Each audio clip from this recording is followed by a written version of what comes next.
तो आसनों के जो मूलभूत 2 गुण हैं, स्थिरता और विश्रांति, उसको बनाए रखना है और आसनों को उसके अनुदेशों के अनुसार, निर्देशों के अनुसार ही होते देना है। तो बैठने की स्थिति को समझेंगे। किसी भी प्रकार में सुखपूर्वक बैठना है और उसमें आपको तकलीफ ना हो, लंबे समय तक बैठना है तो 2-3 बातें हैं। एक तो ये बात है कि जो हमारी बैठने वाली हड्डियां हैं, हमारा बेस है, सिटिंग बोन्स हैं, जिन हड्डियों पे हम बैठे हैं, उनकी स्थिति घुटनों से थोड़ी सी ऊपर रहेगी। इसीलिए बैठने वाली हड्डियों के नीचे मैंने कुछ ऊंचाई रखी है और उसको और ऊंचा किया जा सकता है। तो घुटने हमेशा बैठने वाली हड्डियों से नीचे रहेंगे। अगली बात है, सिटिंग बोन के, हमारी जो बैठने वाली हड्डियां हैं उनके मध्य में बैठना है।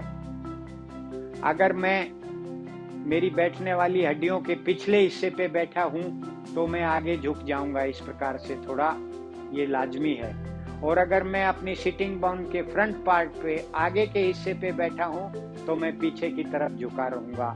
तो इसलिए इस बात को ध्यान में रखना है, हमेशा अपने सेंटर में बैठना है सिटिंग बोन को, ताकि आप ना झुकें आगे की तरफ ना पीछे की तरफ। सर्वोच्च उद्देश्य तक जीवन का उपयोग कर लिया जाए। जब जीवन का जो सर्वोच्च ध्येय था, लक्ष्य था, उपयोग था, वो प्राप्त कर लिया, उसी को जीवन समर्पित कर दिया, तो फिर जीवन में कोई पश्चाताप नहीं रहा। जीवन की यात्रा भी संपूर्ण रही, संतुलित रही, ऊंचे ध्येय को समर्पित रही, होश में, ध्यान में जागृत रहते हुए जिया गया जीवन, उसमें कोई पश्चाताप नहीं रहेगा और जीवन से विदाई के वक्त भी कोई पश्चाताप नहीं रहेगा। जीवन का आयाम बदले बिना, आयाम के बदली हुए बिना आप गहराई में उतर जाते हैं, आयाम ही बदल जाता है। वहां तक पहुंचे बिना, उसको लक्ष्य किए बिना, उच्चतम दिए बिना, उच्चतम ध्येय बनाए बिना आप संपूर्णता को प्राप्त नहीं होंगे।